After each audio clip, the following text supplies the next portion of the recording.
বন্ধুরা, গরম চলে এসছে আর এই গরমের মধ্যে আমরা সবাই আইসক্রিম খেতে কিন্তু খুবই ভালোবাসি। বিভিন্ন ধরনের ফল দিয়ে আমি আজকে আপনাদেরকে আইসক্রিম তৈরি করে দেখাবো। আর এই আইসক্রিমটা কিন্তু খেতে ভীষণ মজা হয়। আর আইসক্রিমটা তৈরি করতেও কিন্তু খুব সহজ। রাধে কৃষ্ণ বন্ধুরা, আমি টুলটুল, আর এই টুলটুলের রান্নাঘরে আপনাদের সবাইকে স্বাগত। সবার প্রথম আমি এখানে 150 ml দুধ নিয়ে নিয়েছি। আর দুধটা আগে থেকে ফোটানো ছিল, আর এই দুধটা এখন হালকা গরম আছে। এর মধ্যে আমি 2.5 চামচ পরিমাণ কাস্টার্ড পাউডার দিয়ে দেব। এবার দুধের সঙ্গে ভালো করে মিশিয়ে নেব। আর এমনভাবে মিশিয়ে নিতে হবে যাতে দুধের মধ্যে কোনো রকম গুটলি না থাকে। এবার বাটিটাকে একটা সাইডে রেখে দেব। অন্যদিকে আমি চুলায় একটা প্যান বসিয়ে দেব।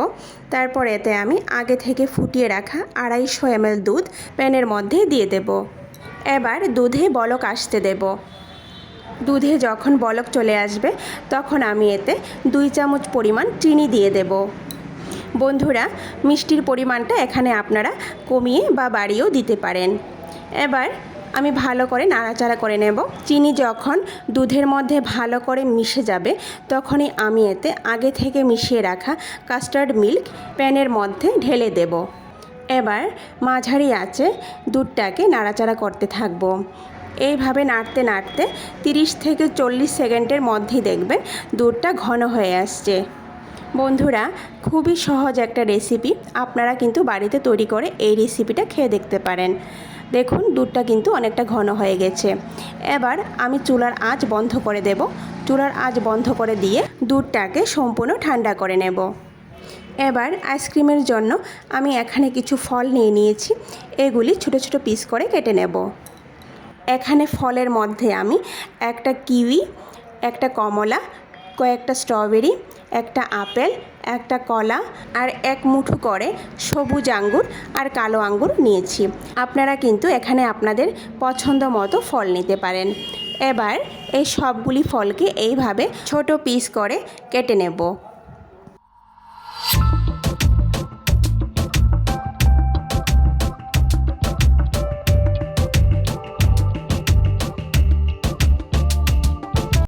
দেখুন বন্ধুরা, অরেঞ্জটা কিন্তু ভালো করে কাটা হচ্ছে না, সেজন্য আমি ওই অরেঞ্জটাকে সরিয়ে খোসা সমেত আরেকটা অরেঞ্জ নিয়ে নিয়েছি।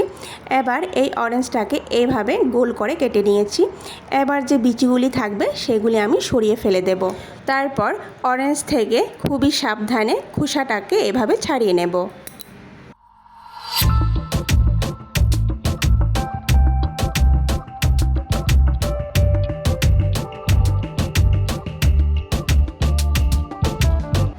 বন্ধুরা, সবগুলো ফল এখানে আমার কাটা হয়ে গেছে। আর এখানে কাস্টার্ড মিল্কটাও সম্পূর্ণ ঠান্ডা হয়ে গেছে। এবার কিছু পরিমাণ ফল দিয়ে ভালো করে মিশিয়ে নেব। ভালো করে মিশিয়ে একটা সাইডে রেখে দেব। আইসক্রিম তৈরি করার জন্য আমি এখানে একটা প্লাস্টিকের কন্টেনার নিয়ে নিয়েছি। এবার এই কন্টেনারের মধ্যে কেটে রাখা ফলগুলো সাজিয়ে দেব।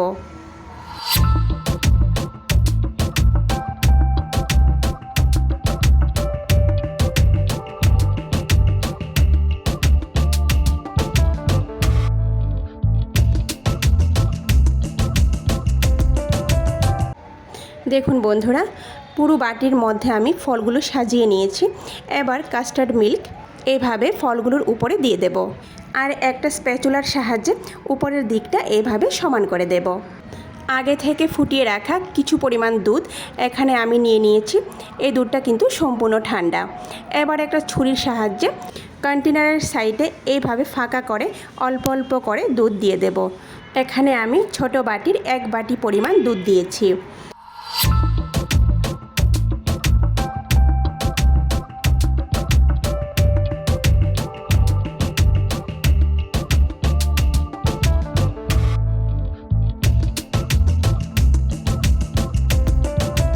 বাটির মধ্যে পুরো ভর্তি করে দুধ নিয়ে নেব।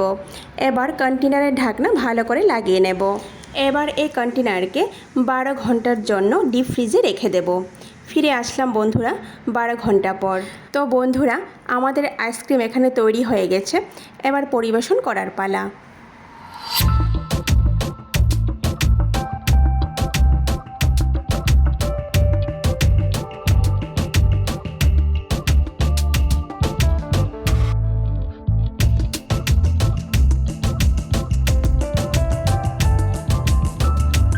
দেখুন বন্ধুরা, কতটা সুন্দর লাগছে দেখতে, আর খেতেও কিন্তু ভীষণ মজা হয়।